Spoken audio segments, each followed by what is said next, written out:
Josias experience. You know that you know that you know. Know that you know that you know. You know that you know that you know. This is the Josias experience. I know that I know that I know that I know. I know that I know that I know that I know. I know that I know that I know that I know. This is the Josias experience. Yo sé que lo sé que lo sé. Yo sé que lo sé que lo sé. All right. Yeah, so all right, so we got Maggie, Philippines. Yep. Maggie from the Philippines. Mike, from where you at, Mike? I'm in New York. Mike, the New Yorker. And Xuyen is in Texas. Keith in Nebraska. So Maggie, I know Maggie from Facebook. Mike Milley, I've known him for like 15 years or more, I don't know. From a company called Legal Shield. Xuyen, I know her from Tony Robbins, and Keith, I know him from Toastmasters in Nebraska. And look who it is, Brandon V, Breakthrough V. Good morning, everybody. You know Mike, right, Brandon? Oh, I know Mike. Mike probably doesn't know me, but I know Mike. How you doing, Brandon? I'm doing fantastic, brother. How you doing? Very good, man. Awesome. Yeah, so Brandon, just a quick fun fact. Brandon used to be in the Millie family, Mike. Maybe you still are, right? Are you still in the fan? We still have our membership till today. It's freaking awesome. But we're good friends with Mike Fedick. He's one of my best friends, known him 15 years, and with Kim, spent some time down here in Mexico with them not too long ago. So yeah, hung out a lot. We've met a couple of times, but probably in a big group setting, so I wouldn't expect you to remember me. Well, it's good to see you again. Good to see you too, brother. Good to see you too, Keith. Good to see you, Brandon. I keep giving Joe a hard time. He wears that hat because I got a feeling he's doing one of these. Yep. Oh, there you go. I have no shame. There you go. Hi, Maggie. Hi, it's nice to meet you all, guys. Nice to meet you too. And I don't want to butcher your name. How do you say your name? Yeah, so it's Maggie Palasi. Palasi. So it's a typical Filipino surname. Filipino. Ah, kumusta? Yeah. Mabuti eh. Oh, you speak Filipino. You speak Tagalog. Yeah, basically Filipinos like Spanish. So basically, more hello, pansit. Wow, have you been here in the Philippines?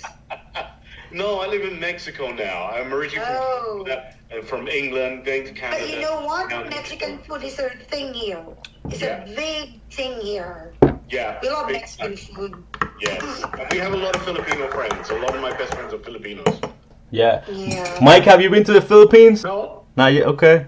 So one of the things that I'm putting together is we're putting together like trips with people from this group. So like then one of the next trips we want to do like an Asian trip, like a full Asian bistro with like every Asian country and flavor, and it'll be like you know, like being in Manhattan. It's gonna be a food tour. Chinatown.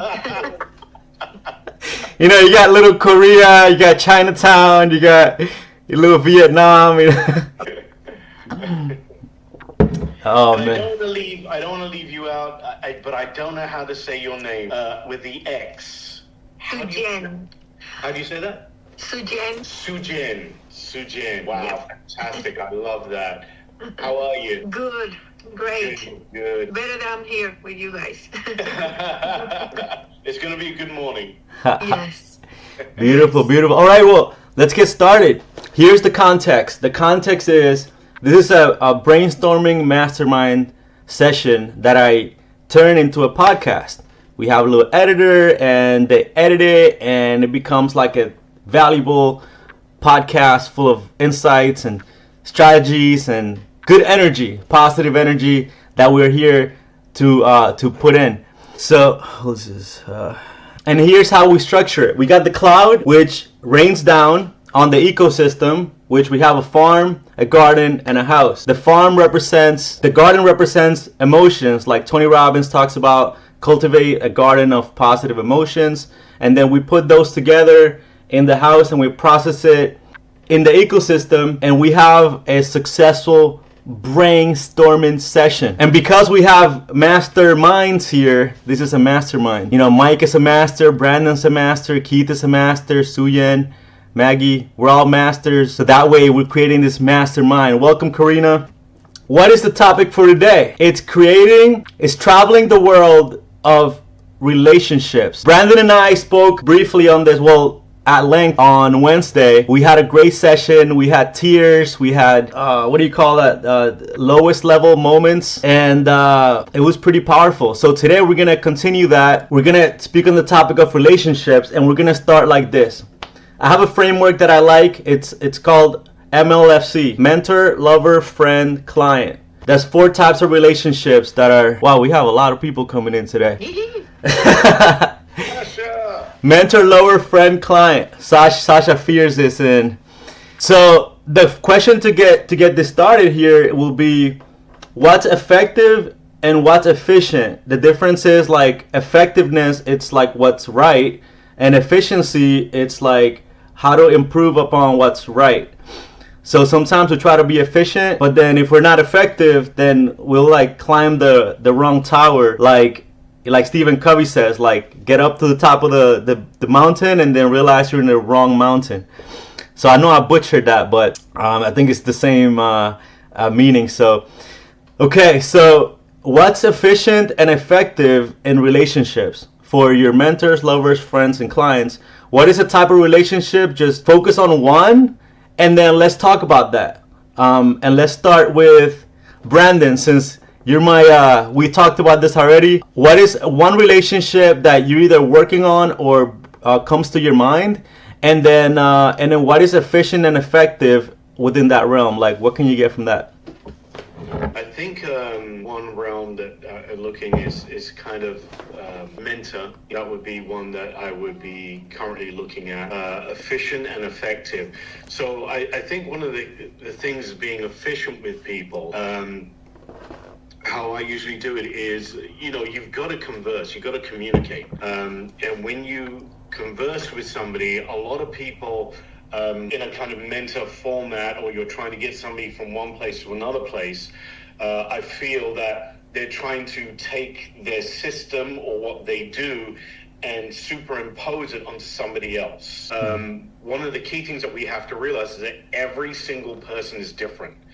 Every single person has their own experiences and view things in a different way. And sometimes you can get somebody from point A to point Z, and they're already there because they know how to travel that space. But there's a lot of people who come with a lot of baggage and they're just not there yet. They don't believe that they can do it. So when we're talking about efficiency, the first thing to do is to talk to the person and find out about them, understand their past, their present, and their vision for the future, and understand what it is they're currently going through, why they're here, or why they're in the place that they're at, what it is that hasn't worked for them, and what is it they're trying to seek. So you've got to get their vision instead of trying to impose your vision on them. Once you understand this information, this is a lot of questions really to kind of dig deep. And once you dig deep and you can open somebody up that you have got enough information about them, and you understand who they are, what their motives are, how they operate, how they communicate, how they want to be communicated to, and how they learn. Through that, you can be really efficient now, because now you can tailor it to that person. Now that can take a lot of work. But if you want to be effective, you need to be able to take that time. But once you've done that groundwork, it's really laying the foundation for the future build. And when you've done that, now you know exactly how to play this game with that person, and you can be hyper efficient because now you know how to talk to them, you know how they're going to be receptive, you understand how they learn, you understand what issues they've had, and you understand what they're trying to get to. And then through that, you can really be effective. And when you're being effective, now you're talking about actionable steps to be effective, but it's again coming from their point of view, because we all heard, most of us have heard about the color personality. And when you can understand the color personalities and who's who, then you understand how to deal with them. Most of the time, people deal with them just in my space in direct sales, you know, it's what do I say, or how do I utilize that color personality to get them on my side, What we don't realize is that they don't change their color. Sometimes they shuffle it around, but they don't change that color. So this is a situation of you don't use that color code to be able just to get them to understand and see a vision of what it is you're doing. You've got to get to that point where you're like, this is how I need to communicate moving forward with this person, because this is how they receive information. But also through the growth and the learning and being effective, their color codes can shift. And when they shift, we have to be aware of that shift. So now we know that sometimes we have to change the language that we have or the information that we're giving, again, to keep the efficiency and the effectiveness with that particular person. So yeah, I think that's really, really powerful. And kind of in the mentor, you can do that with literally lover, friend, client, with any one of those, but that was really my take on it. Beautiful. Keith, what do you got? The one thing that Brandon talks about is that efficiency. The one skill that we really need to learn to help with that efficiency with any one of those that you described there is listening. Listening is the powerful tool, because you've got to learn. Listening actually is a skill that you've got to learn, because how many times are you sitting there listening to somebody else, but in your mind you're thinking about, gee, what am I going to say when they stop speaking? What am I concerned about? Is there anything else? Do I have a shopping list for going to the grocery store instead of listening to this person? So listening is that skill that you really need to have, and you really need to be silent, open yourself up to what they're saying, and really listen to that, the descriptions that they're talking about. I had this experience yesterday. I was talking to a gal that was trying to learn how to use her iPad, and basically I sat there and didn't say anything, just listened to what she was saying, absorbed it, so that I was more efficient with her in answering her questions, because I understood what her questions were. I was kind of standing in her place, understanding what her questions were. And a lot of people, we just don't do that too. They don't do it to us, and we don't do it to them. So we lose that efficiency that Brandon was talking about how to understand this person that's standing in front of you, that you're trying to listen exactly what they're saying. Do you want to say something, Xuyen? Yes, that's the main key is the listening. The things that when we listen, for example, me, first I put my emotions, like, oh, well, this guy, for example, right now, I have a conversation with one of my coworkers. He was asking me the same question, like I explained like 10,000 times to him, right? But then I realized, okay, he doesn't have my same background in the career, right? So maybe he doesn't understand as I understand it. So I have to put that aside and step in his foot, right? Like to understand him. Instead of me putting my ego and my emotions, right? Like oh man, this guy doesn't understand this. What the heck? I'm explaining. So I have to put in his shoes and explaining to him in a way that he can understand, so we can move forward. Like he can move forward. Like I have to think about him. Like, okay, I want that he be good in what he's doing. So I need to put in his shoes and understand him, right? So yeah, the listening part is the hard part for everyone in any relationship, with your kids, with your husband, in any relationship. We usually put our perception first and our emotion first. Me, I have that problem, my emotion, like, yeah. So to come through is to listen to the other person, to really listen. Yeah, I have a bit from Keith. Keith, I got this idea, and I remember this thing where there are different. It's not just as simple as just listening.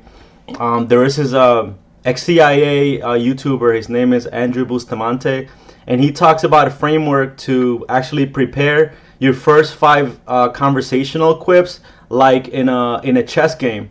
Because it's like if you say hi, how are you, blah blah blah. There's like 4 or 5 things that are like you're gonna repeat in every conversation.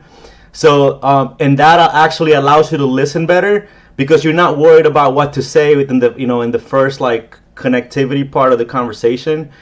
So I think that's a great thing. I mean, but I don't know. That's something that I think would be useful too. Mike, you got any words for this first question?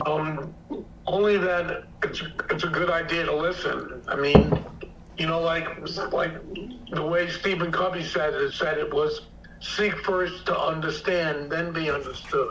And and that really speaks to listening. And I mean, I know folks that have built a whole career around teaching people to listen. So that's obviously an important thing.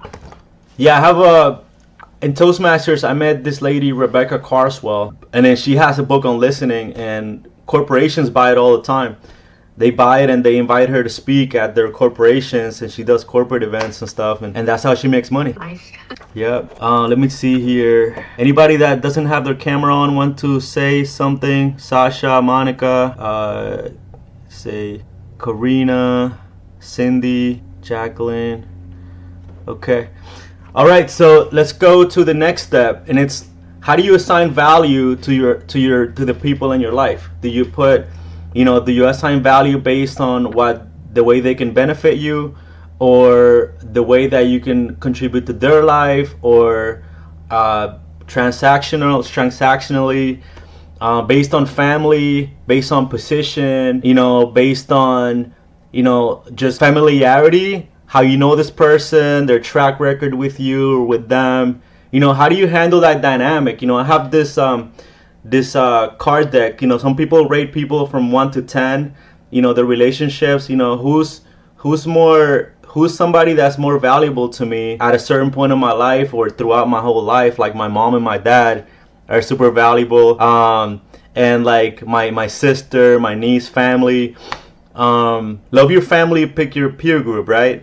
So when you're picking your peer group, how do you assign value to the people in your peer group? Is it based on your goals? Is it based on your, what is that based on for you, Brandon? You know what? I think it's a little bit difficult for me because in the respect of I don't really like to assign value to people. I believe everybody's valuable. Because over time, when you're building a relationship, there's some people who've been with you all your life, okay? But they're valuable because they're your family. There's other people who are valuable because they're your friends, because they've gone through experiences with you.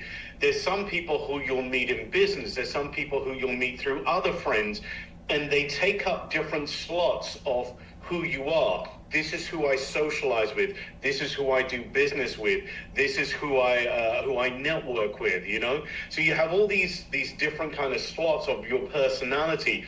And I think everybody has value because there's always something that they've experienced that as you build the relationship and as you grow, there might not be anything right there at the beginning, but just the fact that they choose to be in your life and you choose to be in theirs, just the same way, because again, it comes down to a choice.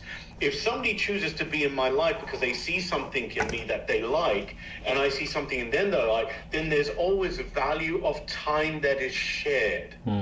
Okay? When you can share time, because we're community people, right? Humans are meant to commune with other people. And we have to be around other people. This is how we grow. This is how we have health. This is how we learn, we understand. So when we are around people, we have value, but I don't believe anybody's more valuable than somebody else because I can gain a certain amount of value from somebody who I just socialize with, just sharing that time with them. But I could get value from somebody who's a business partner that we can make money together and they can lead me to something else. So there's different types of value, but all value is the same in the same respect. Now, I always say that sometimes value can kind of be broken through relationships being broken, either in business or with a partner or with a friend. So in that respect, I always look at it in this way I never leave people, okay? Because I believe in forgiveness. Life happens. People make mistakes, okay? It happens. And if somebody's genuinely sorry, there's always that space. So I always leave the kind of back door open, okay? To rekindle a friendship or to make amends. Because I think life is too short.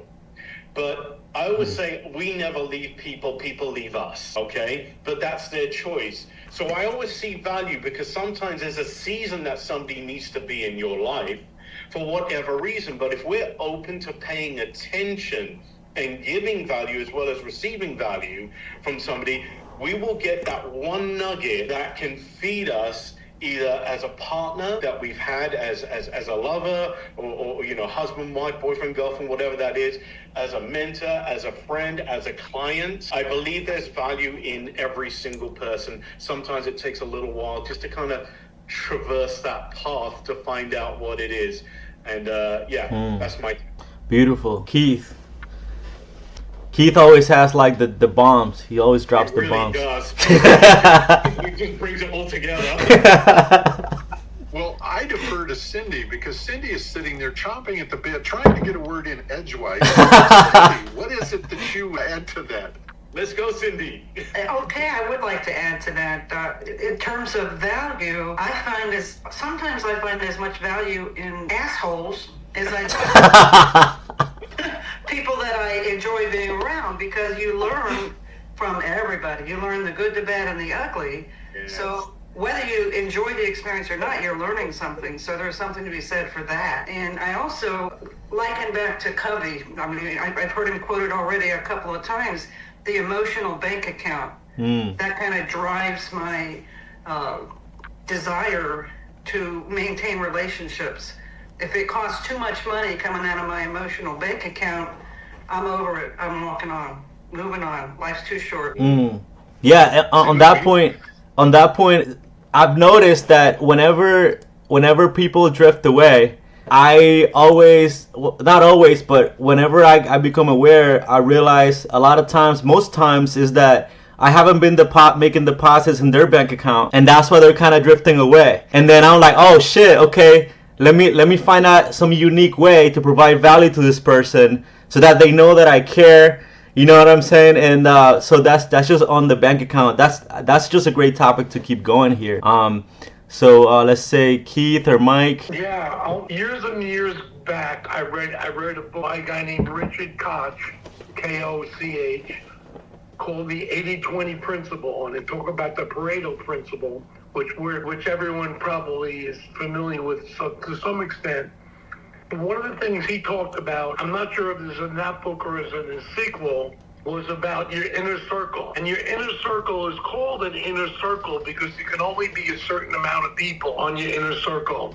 You know, I do a lot of traveling for business and stuff. And so most of the time, the places I've been to several times, like Seattle or Portland, for example, I have different inner circles in those different areas, but you really only have a few people can be on your inner circle, and it's a good idea, I think, to identify who those people are, so that you actually treat them with the respect or the whatever the energy you need to treat them with. So anyway. Agreed. Oh, Karina, did you want to say something? Yeah, it actually definitely amazing to see all these new faces and familiar faces as well. But Mike, you saying that actually reminded me of a book that I started but never finished. Not really sure why I never finished it. I might pick it up after this conversation. But we all know about like emotional intelligence, and there's a guy, his name is Darius Daniels, and he talks about relational intelligence and how you can, similar to what Mike was saying, how you can take your relationships and basically put them in boxes that help you just be more effective. Help you be more effective, help you be more efficient. I feel like if you're someone who, I'm sure like a lot of us here on this call, and probably a lot of people that listen to, this podcast and this YouTube, there are people that want to go places, but it's hard to go places when you're surrounded around the wrong people. So once you learn and understand how to tailor your relationships, they can help you just be more effective and efficient in the long run. Well, emotional intelligence, which brings me to this great this book, Emotional Damage by Josias Handujar Jr. on Amazon.com. It's a great written book, and it's all about emotions. It's about so good. You need to get that soundbite. Word to the editor, emotional damage. If we can put that in right here. Emotional damage. Emotional damage. All right, Monica, did you want to say something on this? I think we build Thank you, Joe. I loved what Cindy shared and the emotional bank account. I really love that. And what everybody shared. But I think we build relationships based on first energy and then values, shared values mostly. And I think if we are invested, I don't know if I'm saying the right thing here or connected, but if I'm my opinion, I think we definitely build relationship. We invest in relationship, and we know early on if the relationship are good or if we are on the right track. And also sometimes relationships also fail us, but not because we did something wrong or that person wasn't honest or we haven't been honest or anything. If we talk about friendships and, the kind of network relationship, but mostly because it's their mission in our life or our mission in their life as took an end, so to speak. And it's I would say, I remember John Maxwell say, I think John Maxwell, anyway, I remember a saying that sounded like that. We need people for three main reasons as a lesson, and as a lesson to us for a period of time or for a lifetime. The thing is not to mix them. So it was something like that, and it spoke to my heart because I used to cling to hold into friendship so much, and even when people were obviously away, and it wasn't that I was needy, I was so invested that I didn't want to let go. And when I heard that one, and I say, oh God, I'm really messing things up into relationships. So that's my take. I think values, my closest friend, we share really similar value, and I don't mind being wrong or in being invested, and I don't mind losing as long as I keep trying. Thank you. And Monica, are you in Romania or Dubai right now? No, I'm in Dubai, and I'm traveling next week. I can't wait really to get back home. Oh my God. Yeah. You mentioned that you were a little under the weather, so. Yes. Wow. So respect to Monica, all the way from Dubai. We're international, baby. Woo! Look at that. But really, I really loved what everybody from starting in Brandon, what they share. Really, every person. But Cindy spoke to me with the emotional bank account, because I use that in some of my newsletter. Thank you. Emotional bank account is brought to you by Emotional Damage. Get it? You know what's funny though? This morning I just saw my Cash App, and I saw the book. I saw the book. I'm like, oh, this is working. Cool. All right, let's keep going. Kind of thing. So, okay? So let's move on. So next thing, it's I think let's touch on what Mike and Brandon and the emotional bank account. There's the next part of my framework goes to so how do you assign a value? And a value is not necessarily like this person is valuable, this person is not, but it's just basically like assessing who I want to spend my time with. So it's like this person I love romantically, this person is a business person, so during those times in my life that I have, and then but how do we assign that, and then pick those times with those people? And in my opinion, and within my framework, is by spending some time with them and seeing if you're a good fit. You're seeing if, let's say in terminology of Gen Z, see if we vibe. Are we vibing? Yeah, no, maybe. And I think I like this framework too. Form, family, occupation, recreation, motivation. I love that because, and then these frameworks are cool because we can use them to kind of have a template for the conversation while we focus on connecting and vibing with the person. Even though some people don't believe in, remember the Leon doesn't believe in vibing. He says vibe. He says vibing is a myth. Oh yeah. You know what? Just talking about it real quick. I think a lot of times when people are meeting people for the first time, when you're going out, there's an avatar people walk out with. Okay.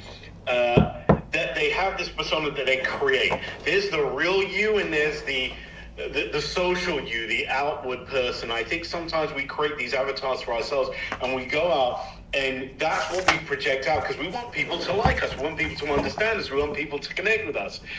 I think that I kind of go out with the whole situation of, there's some people who are confident enough who find themselves and they know exactly who they are, and you understand, you get what you see. That's the person. But majority of people nowadays, especially with social media and Instagram and all this kind of stuff, they create this persona, but then they start to believe the persona themselves. So even they get confused. So you've got this masked person going out there, and sometimes you can't take it for face value. So I think if you see somebody who you like in either way, it doesn't matter, in each one of those fields, I think it takes a little bit more time to learn how to skillfully talk to somebody. And again, going back to what Keith said, you gotta listen. You gotta listen. Because when you listen, you understand the telltale signs in what somebody's saying. But the longer you stay with that, sometimes you might like that persona, and then afterwards you get to know them. You're like, oh, I don't like this person. We don't vibe, okay?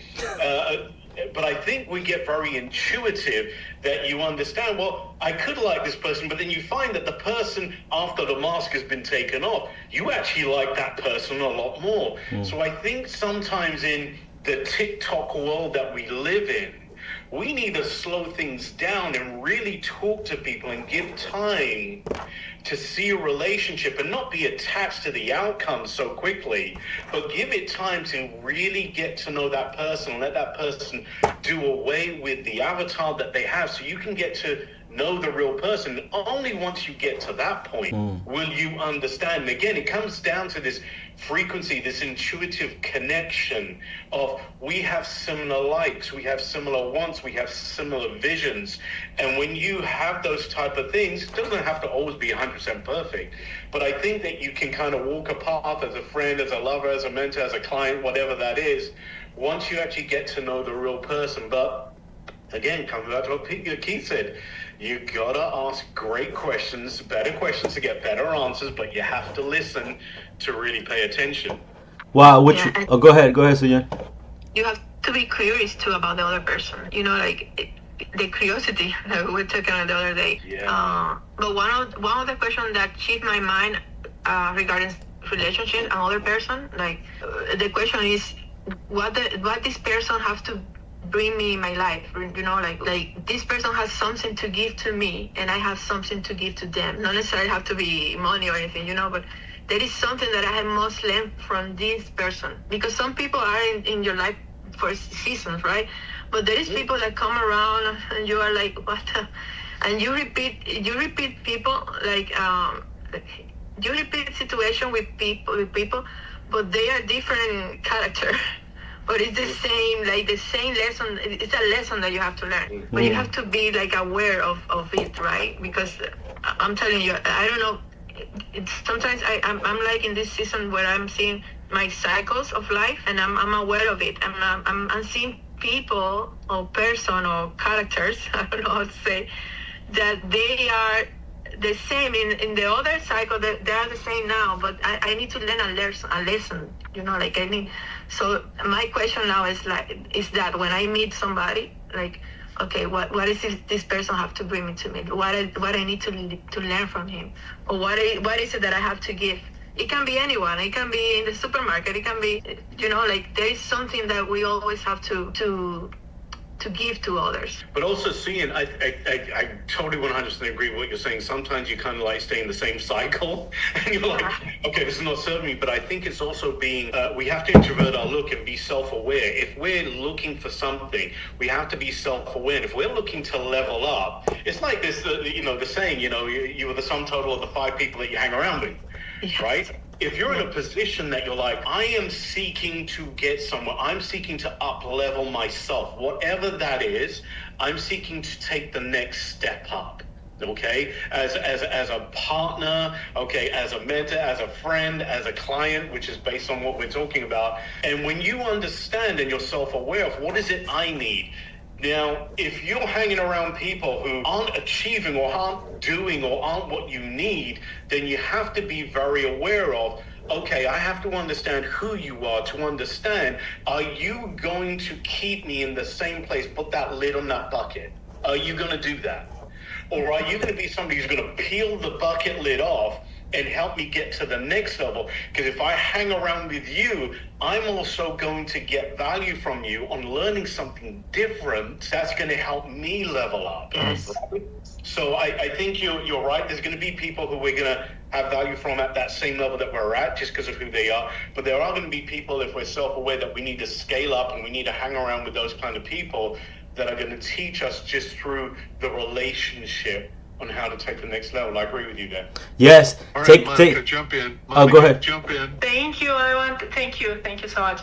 I wanted to, I activate that question just to say, I activate that question, what am I learning every now and again, but it's not what I wanted to say, really.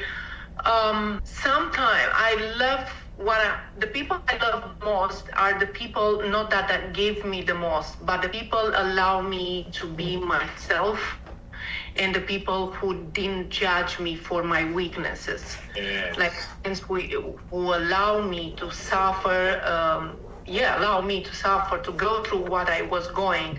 And you can't find too many because it requires that kind of kindness and softness in that person, you know. So I think I love people who did things for me, who helped me, who all of this, and I appreciate to the moon and back. But the most, I love the people who allow me to be my authentic self, without judgment, and you feel that. And so again, it goes to energy and values. So thank you for allowing me to share. Easy. Mike, you got anything on there? No? Okay. I have, based on what Brandon said and what Monica said, I have what I got from you guys. You reminded me of that John Legend song, All of Me Loves All of You. Yeah. But all of me could possibly love a part of you, you know, just some of you. You love the part that you love from the other person is the one that is mirroring you. Because I don't know, I sometimes see myself in others.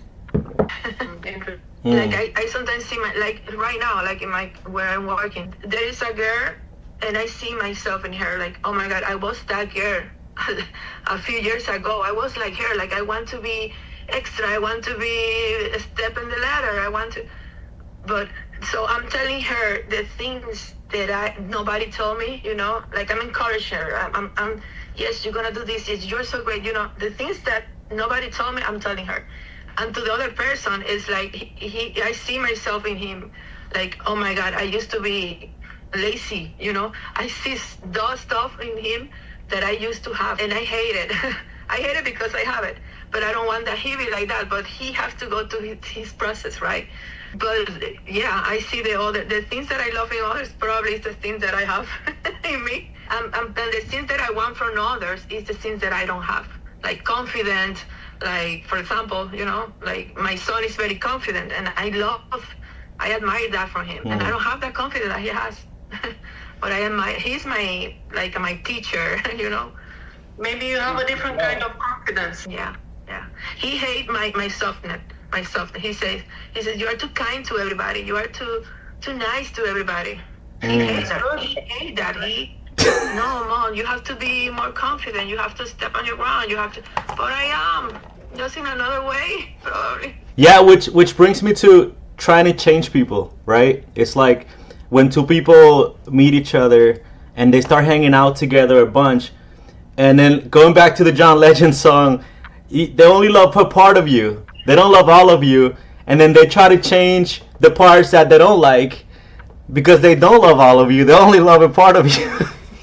That's why there's such a high level of divorce. Yeah. And then that's when you start. Oh yeah. Well, we got 1, 2. Sometime back at the table, and we know for like maybe 20 something year, and I was sitting, and there was certain things I didn't like, and I wanted to say something, and then I said, will I change her right now? This has anything? No. So I didn't say anything. So yeah, sometimes we have to accept that the other person is not perfect or it's not the way we want, and it's up to them to change. and it's up to us if we want to still be there, accept them, and that's it. Yeah. Yeah. How many divorces do we have in between all of us here? We have separation mode. We separate. But some of us have multiple. We separated like 6 months ago. We haven't divorced yet. I got two. Yeah. It's hard. Wow. So Xuyen was on the verge. Brandon, he went all the way through. Mike went all the way through. Keith, any divorces? Oh, Monica. 46 years and counting with the same person. Whoa. So she likes all of you. Yes. Does she like all of you?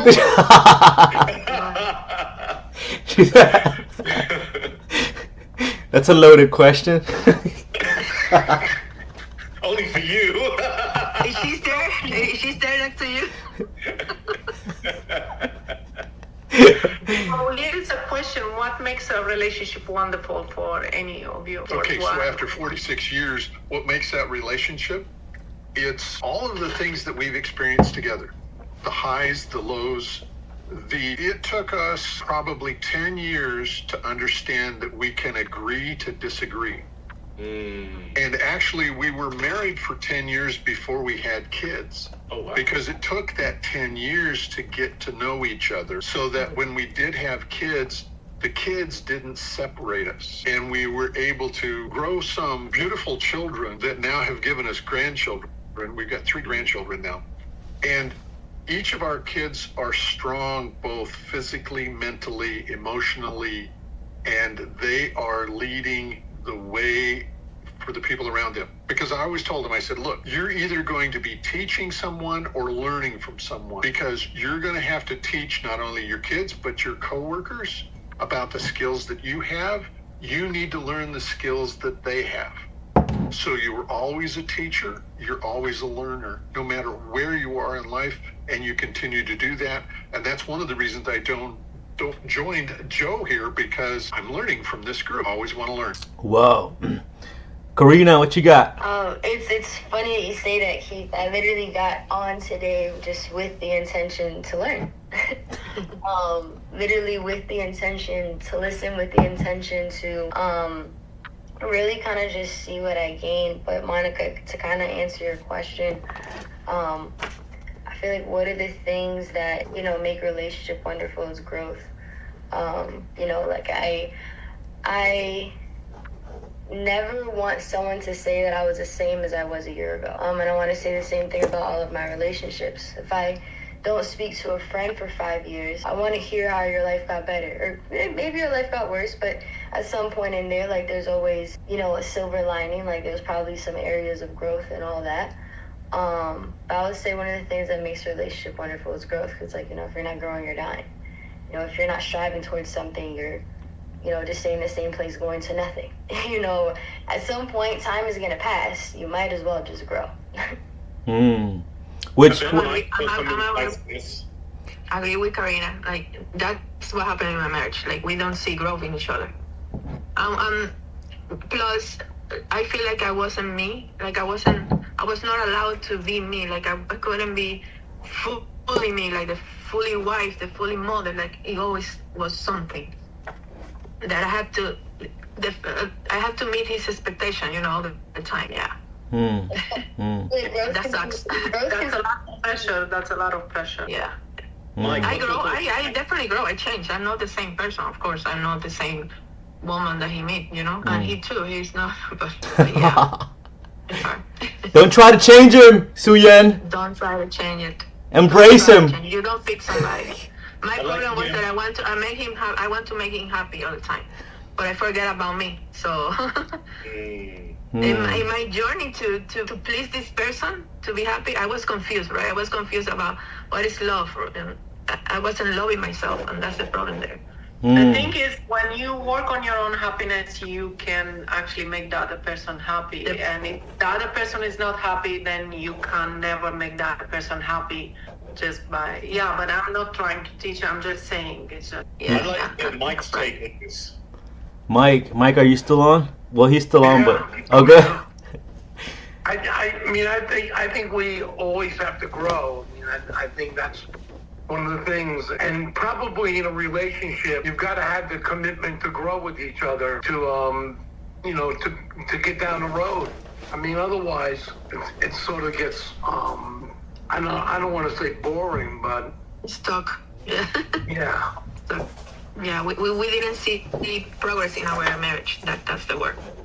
Yeah. I think sometimes we're in a place that, just through personal experience, I think sometimes you're on the same path, or you're on two separate paths, or you're just going in the wrong direction totally. Sometimes I think people can learn, because two separate people, I think sometimes, in Keith's way, that you can learn to come together to jump on the same path. It's like, okay, you can still be two separate people, but on the same path, both heading the same direction, using both your skill sets to come together to build that relationship and that future together, which really gives longevity.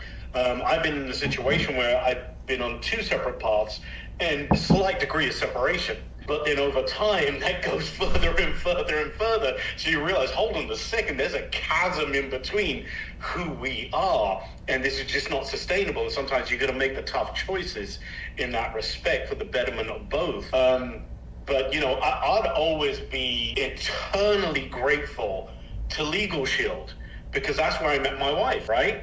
And here's the thing, is that we were on two separate paths heading in exactly the same direction, for the same vision. And then when we got together, our paths came together. Now, because, and sometimes that could take longer to happen, like 10 years for Keith, right? And then sometimes you're in a situation that happens quicker because somebody's already in that same mindset. And when I found somebody in the same mindset who had the same wants, dreams, goals, and visions that I did, then we both came into the same path so much faster. And now it's a situation that there's no thought pattern about, is this working? Isn't this working? Right? I think we laugh and joke 10 times more than we've ever had an argument. I think I can count the amount of real arguments that we had on one hand. Okay? And this is an end game situation. We don't question the end game. We know we're together forever. That's it. So now that comes out of the whole situation. And when you have somebody who can understand, can take the time to understand who you are and how you operate and your mood swings and your situations, and then you can also take the time to understand the other person, and you understand that when you're down, I can lift you up. When the other person's down, you can lift them up. When somebody's upset, you keep quiet to be able to let them vent and get it out. And then once it's down, it's like, and you can say sorry to each other. You can hug each other. You can do those things. And there's zero avatar. I don't have to act anyway. She doesn't have to act anyway. Good, bad, ugly. I accept you for who you are. And this is the end game, right? And I think when you eventually find that, then this is something that's magical, right? Took a few wrong turns to get there. I wish, I was like Keith, that we kind of had that period of time that we met earlier, but we had to both go through the same experiences, similar experiences, to get through that, to bring us together. So I think when people have great communication and can talk and understand, you can have your differences, but to understand the differences, but also to seek each other to grow at the same time, I think this is where you really have something magical. Magical. That's a magical moment right there, because Brandon V just thanked our sponsor for the day, Legal Shield. If you ever needed to prepare your will, or get it updated, or ever been in a situation where you needed to speak to an attorney, Legal Shield. Check it down in the description below. Check the link in the description below. And also by Emotional Damage. Emotional damage. You should have something in the beginning of that page that when they open it, there's a soundbite that comes up. Emotional damage. Yeah, and then I want to go back to what you said earlier, Brandon. I wrote it down. It's you were talking about how we have have this avatar. Like most people have this avatar, and I don't know anybody who doesn't have this.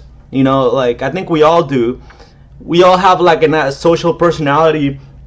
And then the way I thought about it, the way it filtered through me was that we have situational personalities. You know, where we have a personality with our family, with our loved ones. We have a personality with strangers that we just met. We have a personality when we're prospecting, if we're in sales. We have a different personality in each this area, and it's based on how we want to come across, or like our intention, like what is our intention, and what we feel like the intentions of the others are. And I think it comes down to fulfilling our needs, our human needs, like around others. So what do you think about that? I think Cindy'd like to add something to this. I would. I love the avatar analogy, and it brings to mind that when I reflect on my younger years, I would use that improperly. In other words, I would summarize somebody by their avatar, and if I saw somebody else with the same, what I thought was the same avatar, I projected that onto them. And over the years, I've learned that that's the worst mistake you can make, because you've got to peel away the layers and see who they really are before you assume. And you can call it a level of being prejudiced, because you're assuming somebody is like somebody else just because they come across with the same avatar. So I love your analogy, and I'm going to use that. I'll give you credit for it. But Yes. You don't have to. That's all good.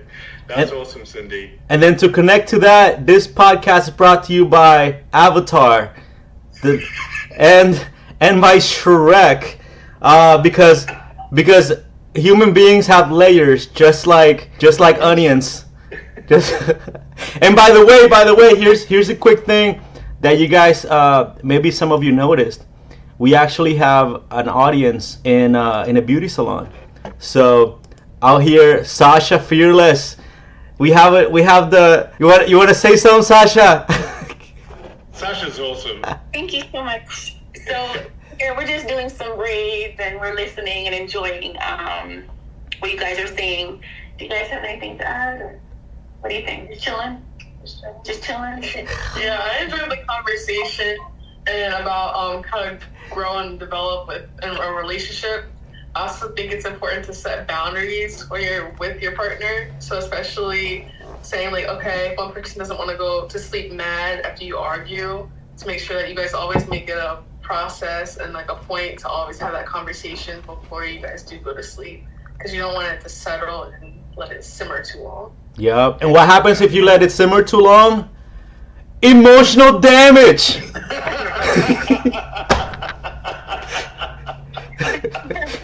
That's what we're going to leave here with. No, I think this is so cool. We have this thing here where like we have like a beauty shop like audience. This is cool. Like, thank you, Sasha, for presenting this. Sasha actually texted me this morning. She's like, you know, the ladies really like the podcast. You know, like, can we just join us as a salon? I'm like, sure, go ahead. Let's go. Wow. All right. So avatars. Okay. Cindy said earlier about the loops.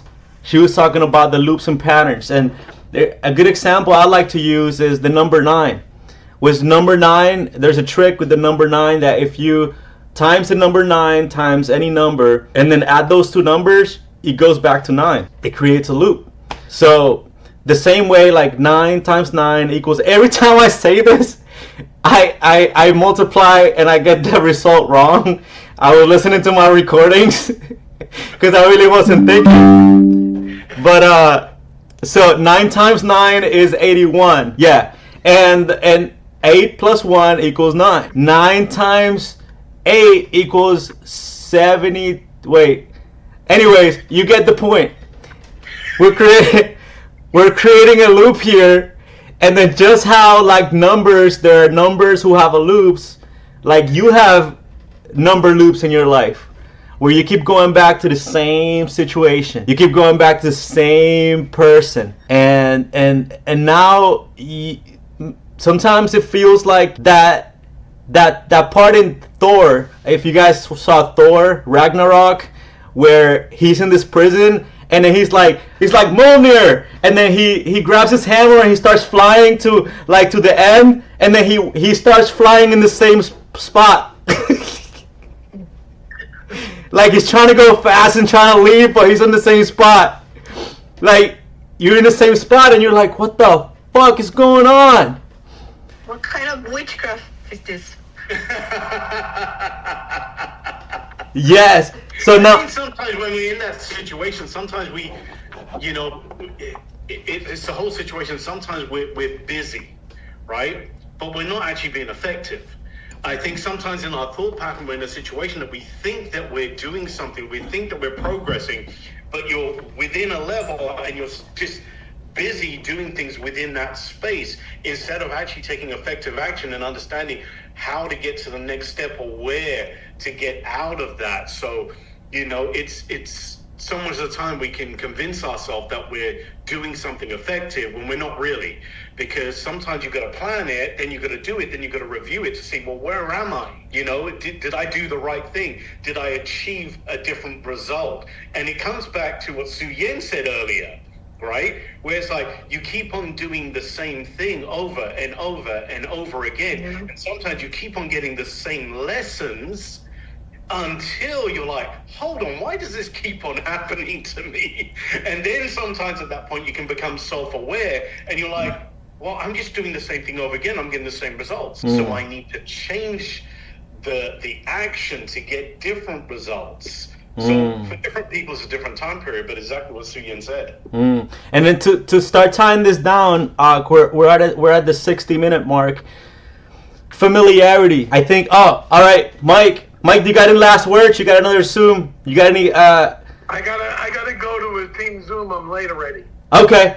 All right. Well. Adios, guys. Bye, Mike. Pleasure. Pleasure, man. Be good, everybody. Yes. Okay. So familiarity. Like, what is the thing that keeps us addicted to these situations? I think it's familiarity. Comfort zone. Yeah, you get comfortable with something, and then, but now let's start winding down. Let's say we're in the last part of the Zoom. Let's start bringing it together. Everything we spoke about, let's bring it in. We have, let's see. Here we spoke about patterns and loops. We spoke about avatars. Brandon spoke about avatars. Then I understood that as like personality-based situations or situational personalities. Then this podcast brought to you by Shrek, because people have layers like onions, and all of me loves all of you, or all of me loves part of you. And I think this is the point to bring it home here. Let me get unblurred here. But, however, I don't think anybody really loves all of you or all of me. We all love parts of each other, and there are parts of each other that we can't stand. So, and that's why you have people that you hang out. Some people you can hang out with for an hour, and some people you can hang out with for a whole year, and some people you can spend a lifetime with. So, I think to close this down, let's come into the place of, okay, how do we determine, or how do we decide that we want to either learn to love those parts of that other person that we don't like or that we hate, or how do we find people who we love? Well, first of all, I think, or do we try to find people who we are likely to love most of them? Let's get into it. I'd like to hear Keith. Keith, let's go. He always drops some nuggets. Keith and Cindy, like 43 years together. He's dropping it too, man. I think, Joe, it really starts with loving yourself. You can't really love from others what you don't love about yourself. And what they're showing you, it's just a reflection of you. So if there is something I don't like about myself, maybe my lack of commitment, which sometimes people will call laziness, then I'm not going to like that on someone else. I first got it sit down with that part of me and have some sympathy with it, because we don't have to be productive all the time. We don't have to be a machine all the time. That is what makes us human. It's what makes us different to everything else. So if we were able to love that on ourselves, then we'll be able to love that in our partners and other people as well. Okay, now let's go to Keith. I think the one thing that a lot of us maybe overlook is tolerance. In other words, you meet this person that you love part of.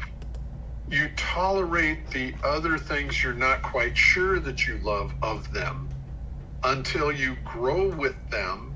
Growth is something we do through all relationships and through our emotions and through our avatars and everything else. As we grow with this particular person, we find that when those things that we tolerated at the beginning is something that we now love. And so therefore it takes a whole experience. I love the one comment, time will pass, you might as well grow. Because if you're not growing in that relationship, in your own emotions, in your own feelings, then time's going to leave you behind. People are going to leave you behind. Because that growth in you is something that it may be an experience that you have with someone that you just fall out of that relationship in some way or shape or form. But still, if you can grow through any relationship, I think that was going to be something that will profit you in the future. And also will be one of those things you look back on and decide that, okay, I tolerated that person for a while and now I really like them. I really love them. Because I learned through growth how to get along and how to make my avatar that I have for me my real self. So that as I approach people, I don't have to put up this facade anymore.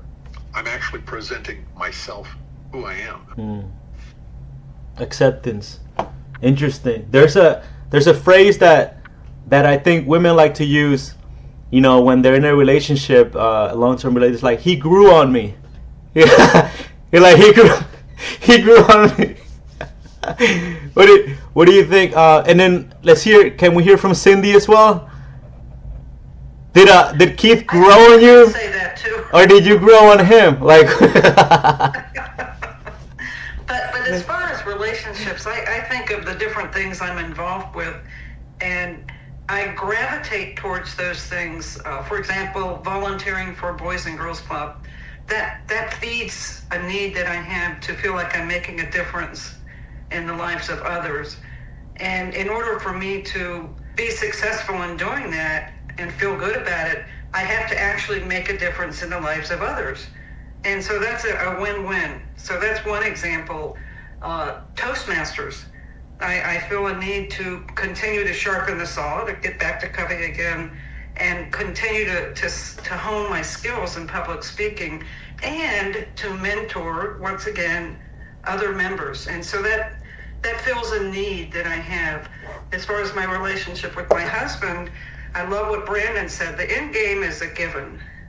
So you take that off the table, and that takes a lot off the table. You can relax and enjoy the company that you have with each other, and you're always going to work it out one way or the other. It may be a little bit rocky sometimes, but the end game is always going to be there. So that's a relief.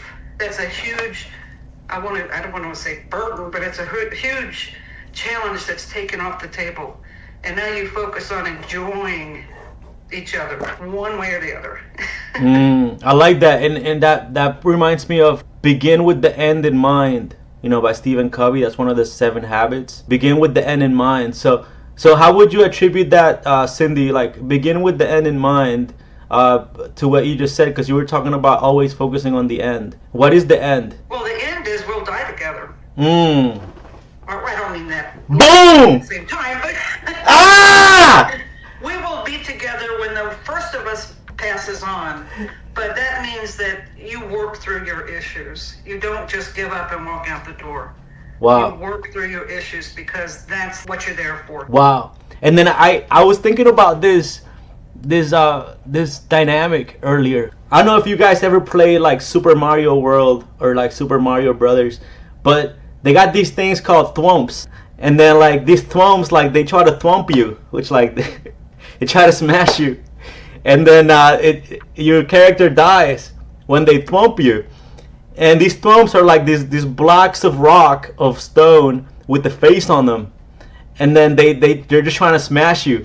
I attribute that to, like Cindy said, like there are things you got to work through. These are challenges. So challenges, like in a video game, like you got to work through challenges in order to make a relationship work. How do we do that when we don't want to? What does commitment mean? I feel like kind of just sparked a thought, but I feel like challenges are kind of like a good sign. It means that like somebody is growing. Like if there's no challenge, like when you look at the word challenge, like the word change is within the word challenge. Like if you dissect words out of it. So like if there's no challenge in a relationship, like there's no growth, so there can't be any change. So when there's like a challenge in a relationship, doesn't mean like it's not a bad sign. It means that something needs to change. But if, for example, one person is growing and the other person isn't, or let's say both people are growing, it's like you almost have to relearn that person because they're changing.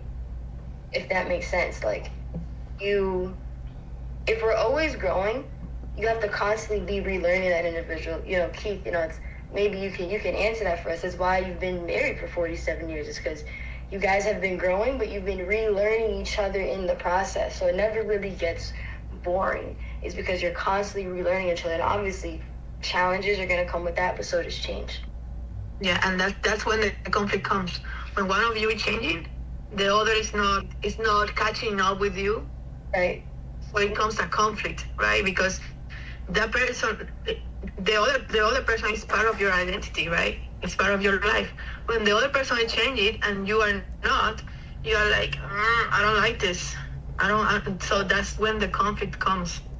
I guess that's back to values, how important values, shared values, how important it is. I mean, being best friends beside, chemistry and all of this values.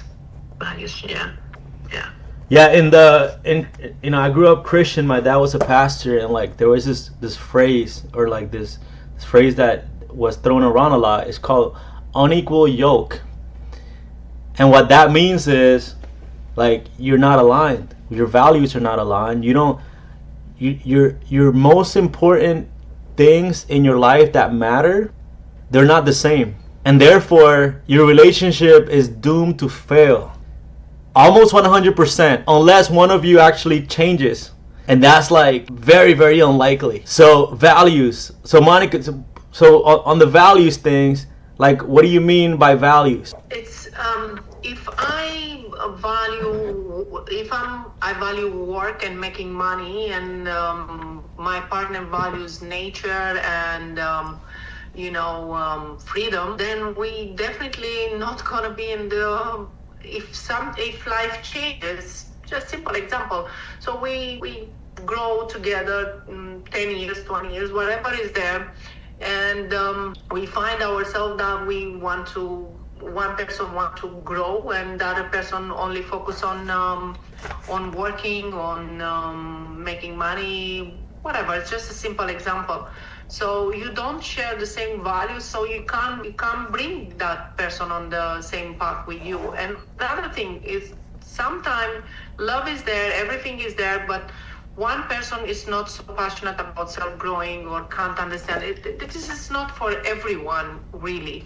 So then again, you don't have same values. So again, it creates a distance. It makes it difficult. And I like the fact that what Karina said with the challenges. If you don't have challenges, then you can't change, definitely. But challenges has to come between two people who go in the same, not only in the same direction, but they have similar values, if not the same. Thank you. Well, okay, so let's do a speed round to end.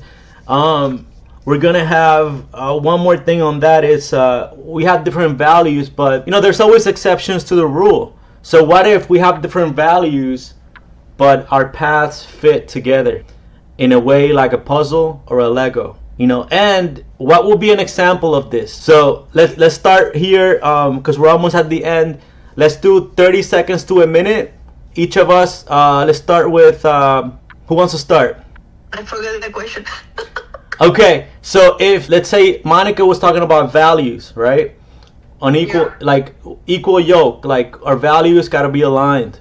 However, what if the values are not fully aligned, but the relationship fits together because their values are necessary for each other? Like this person values money, this person values freedom more. However, this person is not good making money, and this person is not good like with freedom and enjoyment. Now, let's put it this way: you had a big you had a big dream, the big goal together. You build a house together, build a family, and so on. And you do that. But after that, if your values, the rest of the values, are not the same, the relationship will be sloppy. That's how I say it. That happened to me. Exactly what Monica saying. That I have a money chaser, and I want to live life now. Like I cannot wait to have X amount of money to go travel. No, we have to live now. It's now. Life is happening now, not when we are getting older, right? I want to go for a walk now. No, when you think you're gonna have time to go for a walk. So the exception for what Josias was saying is you will have if you have somebody to allow the other person be. That's the thing. And I think in relationships, you stay in a relationship because you are allowed to be yourself. In any relationship, in friendships, for example, in the gym, I'm gonna stay there because I'm allowing to be myself. Like nobody complains if I'm dancing, if I'm screaming, if I'm coaching others, because I'm being myself there. I'm being authentic in me. So when you show to the world that you are your authentic self, and everybody and the people around you, you're gonna find people who are gonna love that. So that's where you stay in a relationship, in friendship, in the job, in work, in any area. Which that reminds me of that song by the Black Eyed Peas. It goes like, I'ma be making them deals. Joe, for example, let's say you build everything and one of the you both work and that's fine, and somebody works even more. But if you don't have also the same interest, if you don't value staying fit, for example, if this is not of one of the partner values, then the other person has to learn to do these things alone. And that the quality of that relationship, it's a little bit, I guess, more challenging. It's just a simple example. So just for everybody can, identify values different. But I think the key to anything in a relationship are values, to my personal experience. Thanks. Yeah, I think, all right, let's go to, let me see, Karina. Yeah. To kind of like add in that, I can't, I'm sitting here trying to remember exactly what the quote was, because as soon as you said that question, Joe the Cowboy, it reminded me of it. But it's this idea of like, you want to be like definite in your destination, but flexible on the path.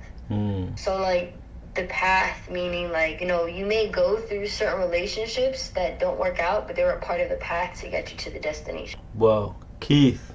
Nice. Yeah, there is no straight path to any destination.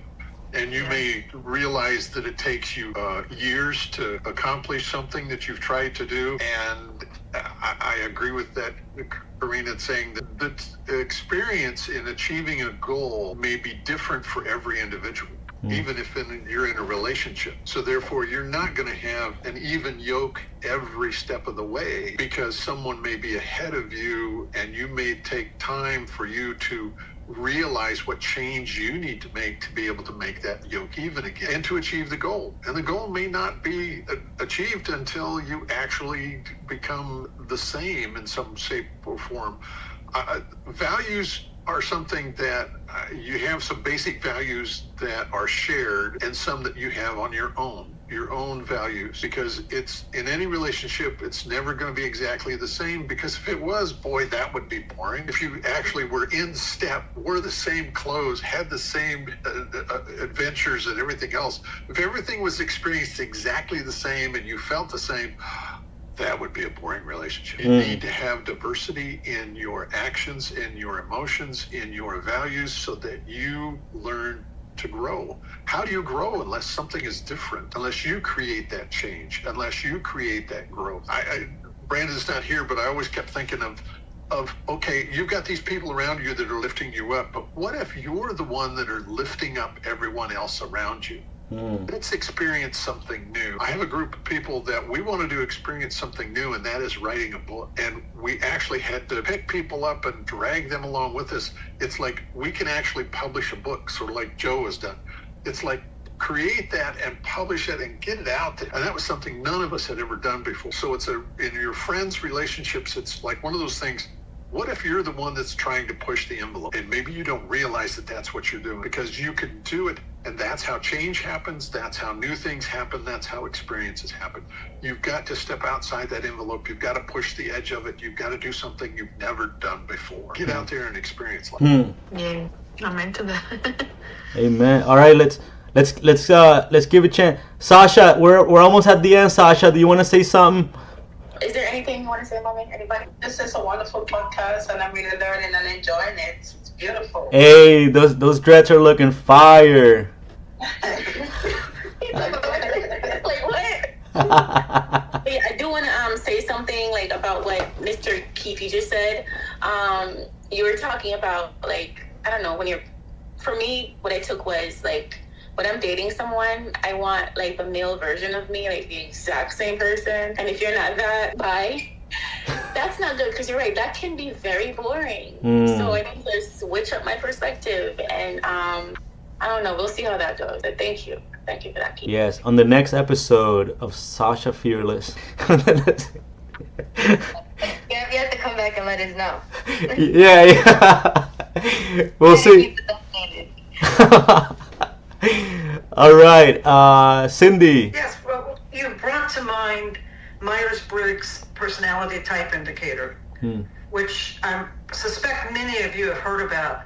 But if ever there was a case for understanding differences and embracing differences, it's that whole concept of, it's called, I'm going to show you a book, Gifts Differing. And you have to value the gift that everybody brings to the table, even though they're different from your own, Sasha. It's a wonderful test to take to see your own personality type if you haven't already. And it's a wonderful test for your partner to take, so you can read about each other and go, oh, you get the aha moment of, that's why you're this way. Now I get it. And there's nothing wrong with it. It's understanding. And I'll end with, imagine what couples today face when one is a Democrat and the other is a Republican. Talk about differences of value systems. They're both value systems, but they couldn't be more different. Wow. And with the advent of social media, that has exponentially grown that conflict there, because now it's no longer you see politics on a TV screen. Now it's in your phone. Everywhere you go, you get announcements. Oh, like Trump did this, or Bernie did that, or like Marco Rubio, or like Putin. And now it's like, oh, now it's in your mind all day. Before, back in the days, they've thrown a bucket of red paint on some people and a bucket of blue paint, and there's nothing else to them in the minds of too many people. Yeah, so it's become like a religion. No, a cult. A cult. Yeah, a cult. Well, let's call it what it is. There's different, like a bunch of different cults. It's become a war zone of ideologies. And if you don't believe the same thing I do, then us versus them, and you versus me, and you're evil, and da. And now, like, if you got married to somebody because, like, you believe you were right for each other, but then, like, you differ on a global scale ideology, I don't know, it would make sense to me. Because at the end of the day, family, like I think I subscribe to this philosophy, and you may disagree with me, but I think it was Patrick Bet-David that said this. He says, on a family level, you can be a communist, because you're sharing the money. Then on a, let's say friends and close people, you can be like a socialist. You can share, da-da-da. And then at a large scale, when you come to city and people you don't know, then it's best to be conservative, because you're not gonna give everybody, you know what I mean? That's just my opinion though. Now, okay, so let's do one last speed round, and let's go around and I love that, understanding personality. I wish we had on the next Zoom, we'll have our senior correspondent for what is it, the Adriana, what's your personality assessment thing that you do? The disc is the disc. The disc. The one you were talking about. The disc profile assessment. The dominant, or is it dominant? It's dominant, it's steady, it's influential, and conscientious. Yeah, there's a lot of these, but this is the one that we use here. Dominant, influencer, steady, and conscientious. So, okay, one last speed round. So let's go around, and from your perspective, give us in a word or a sentence how you would sum up the Zoom. How you would summarize the Zoom in one word or one sentence. Let's start with Xuyen. Let's start with Karina. It's funny, I actually just posted on my social media, expanding your net, listen to learn and learn to listen. So, really just comes down to intentionality. Listen to word. Listen to learn, and then learn to listen. Listen to learn and learn to listen. Okay, Keith. Relationships. Growing relationships. Yes, exploring this world of relationships. Cindy. Understanding how other people think. Understanding how people think. Adriana. I think no judgment and tolerance. No judgment and tolerance. Okay, and Xuyen, back to you.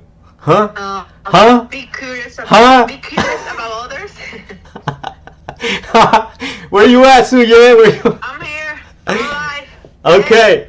So now to wrap up this brainstorming session, the cloud, we had the big cloud here. We had a lot of clouds in this big cloud. Forgot one, Sasha. Oh, Sasha. What's up, Sasha? Yes, the ladies have something to say. Go ahead, ladies. What did you get from this?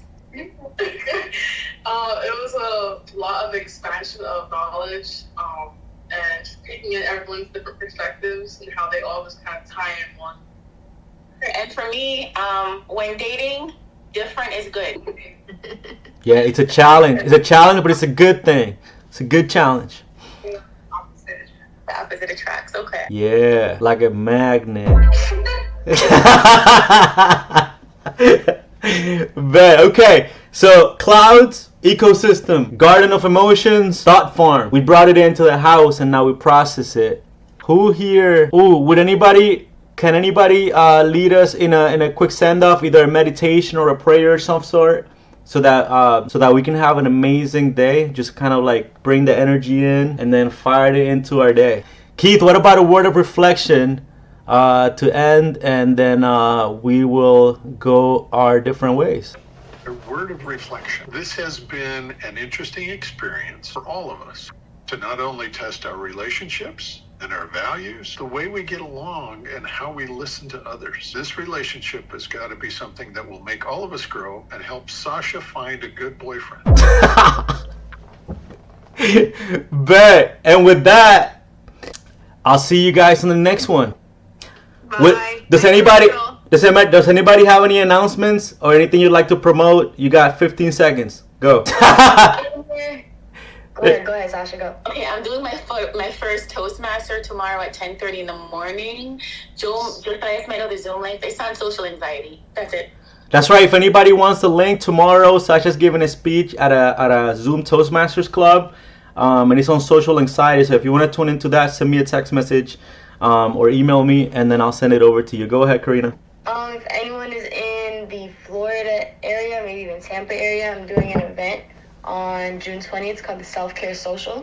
So basically it's like a really cool version of a networking event where we're gonna have like sipping paints, we're gonna have facials, we're gonna have where you can make like clay art, clay jewelry. Obviously, you know, I'll be there selling coffee, matcha, you know, I have a whole bar over there. But it's a way that we can social network and also just get some much needed self-care. Cool. All right. Anybody else? Keith, you want to shout out to your program for the books or something? I know that I know that I know that I know. Okay. I know that I know Alright, that I good. know I'll see that I you know. guys on the This next is the Zoom. Josias experience. Yo sé que lo sé que lo sé. Yo sé que lo sé que lo sé. Yo sé que lo sé que lo sé. Yo sé que lo sé que lo sé. Yo sé que lo sé que lo sé. Tú sabes que sabe que sabe que sabe. Sabe que sabe que sabe que sabe que sabe que sabe que sé que yo sé que tú sabes. Vamos a la chamba, la duda no cabe. Puertas de éxito tengo la llave. Premios de mérito me los gané. Carta de débito ya la llené. Carta de crédito negra, a los millones de dólares. Menudo colaré. En un jet de mi barco yo volaré. Esta semana yo soñaré. En mi cama, en mi casa decorada de arte lujosa en toda la pared. Guardia armado en mi torre Babel. En mi juego he ganado el premio Nobel. Ya los odiosos no pueden joder.